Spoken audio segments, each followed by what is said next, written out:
Hello, muraho neza abakunzi ba BTM TV, Mwami Yesu aduhana umugisha.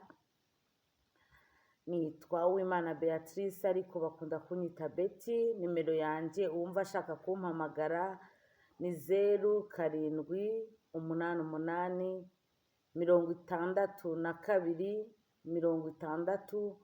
0788626027. Hari igihe waba ubona video zanjye wenda ukumva hari ikintu ushaka kumpugura, kubera yuko nanjye ndimo ndiga Bibiliya, ukumva ufite ishaka n'inyota byo gushaka kugira icyo unyigisha, wenda hari icyo ntumva neza, kuko nanjye navuga wenda maze igihe kitari kinini niga. Ibyo maze kwiga ngerageza kubibwira abankurikirana. Nimba wumva hari ikintu washaka kunyigisha, hari impuguro washaka kumpa, wampamagara. Nimero yanjye nongere nyisubiremo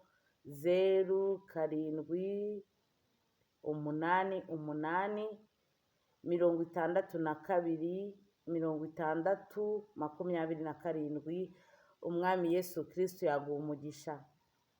Ngewe ubona hano kuri kamera ndi umumama, nkunda Yesu Kristo cyane, kuko namenye yuko ari we wemeye kumena amaraso kugira ngo ibyaha byanjye by'inkomoko mvana aho nkomoka mbashe kubihanagurwa, yaba ari izo karande, yaba ari ibindi byaha byo mu mubiri mbashe kubikurwaho.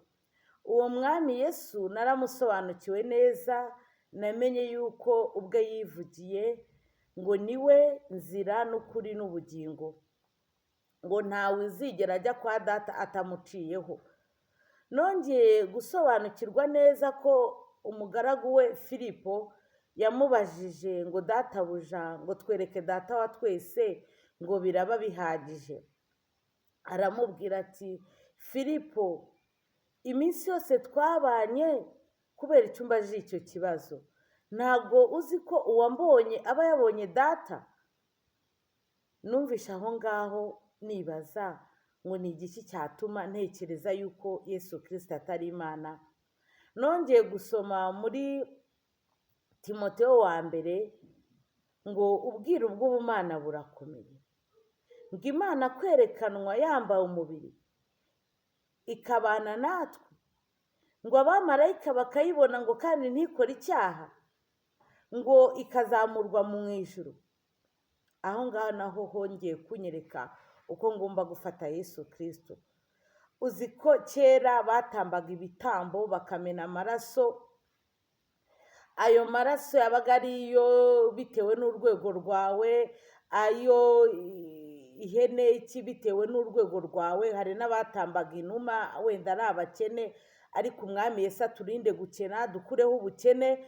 Twamaganye mu izina rya Yesu Kristo icyitwa ubukene cyose. Imyenda y'abakene turayanze, imyambaro y'abakene turayanze, iby'abakene, ibintu byose bituma izina ry'umwami Yesu ridahabwa icyubahiro turabyanze, turabyamaganye mu izina rya Yesu Kristo. Umwami Yesu abyumve. Rero we yaremeye aba igitambo kimwe kizima, ngo kugira ngo ya mategeko byose bikurweho, ahubwo tubashe kugera ahera cyane, hahandi hagerwaga n'abo batambyi. Rero nasobanukiwe neza ko nshoboye, nasobanukiwe neza ko mfite imbaraga zikiza abarwayi, nasobanukiwe neza ko umwami Yesu yasize avuze ngo bamwamamaze bigere ku mpera y'isi, ngo kandi ngo abazamumenya azabaha ubutware bwo gukora ibirenze n'ibyo yakoze. Kuko n'abigishwa be bakijije uwari ufite ibibazo by'amaso, baramuhumura, kuko nibyo bari bafite. Baramubwiye ngo mu izina rya Yesu Kristo kira, arakira. Rero natwe iryo zina niko kwizera, niyo ngabo turwanisha, niyo ngabo ngiye Betty ndwanisha, niyo ngabo ndwanisha. Nta yindi ngabo mfite atari iryo zina. Kandi iryo zina nta kindi kitubesheje hano ku isi cyatuzanye usibye guhora twikubita imbere ya Yesu akanya kose tubonye, tugakomeza duhimbaza Yesu, tumuhimbaza ubudasiba. ubudasiba. Yadukuriyeho rero amategeko n'ibyaturushaga byose, ibyo byose yarabyikoreye, adusaba kugira ngo tumwizere gusa, tumusenge ubudasiba, tumwambaze, tumubaze inzira.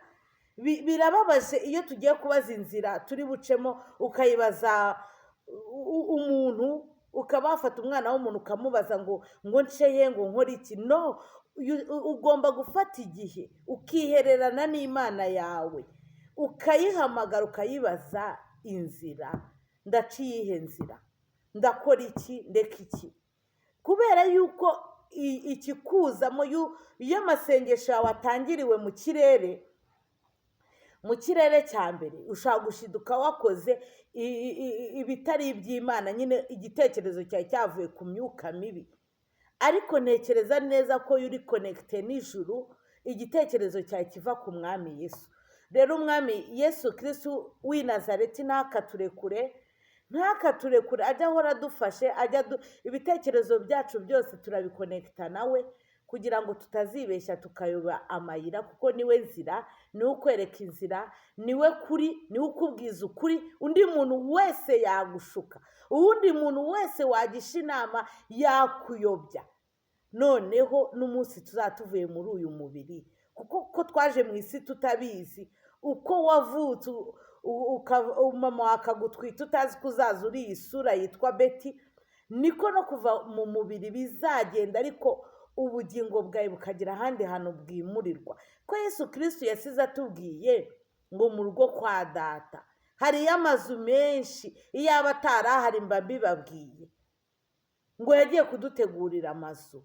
Reka rero iyi si tuyibemo tuzi neza ko dufite n'andi mazu yaduteguriye, ntituzi aho ari. Ibyo ni ubwiru bw'Imana, kuko Imana irarenze, ubwiru bwabo burakomeye. Reba ubwenge umwana w'umuntu azi, noneho wumva Imana ubwenge izi. Nimba umwana w'umuntu yaravumbuye ibintu byose tubona mu isi, akavumbura ibyogajuru, akavumbura imodoka, akavumbura indege, akavumbura ikoranabuhanga, interineti, ukaba waba uri i Burayi, uri muri Amerika, uri muri Aziya, uri mu nkurikirane, uri mu Rwanda tutari kumwe, wumva ijwi ryanjye, njye ndimo mvugira iwanjye mu rugo. Ari umwana w'umuntu wagize ubwo bwenge, akagira iyo ide. Noneho utekereza ubwenge bw'Imana. Niyo mpamvu yigize umuntu ntibamwemera nyine, kuko yaje mu isi abana natwe. Yigize umuntu, bamwe bati ntabwo Imana ibyara, ntibyarwa. Imana ibera hose icyarimwe, ishobora byose, iriho kandi izahoraho. Ijuru n'isi ni ibyayo, kuki uyitekerereza cyane? Emera iki gitabo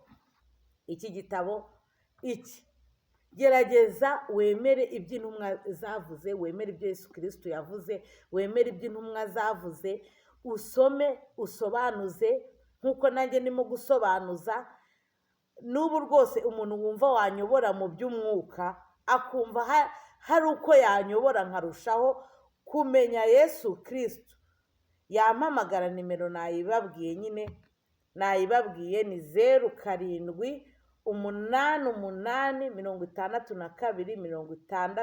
0788562627. Yampamagara akaza akamugura, kuko hari ibintu byinshi umuntu aba atazi. Hari ibyo uzi ko ari ukuri, ariko hari n'ibindi uzi wibwira ko ari ukuri kandi atari ukuri, wibwira yuko uri mu murongo muzima kandi utari no mu murongo muzima.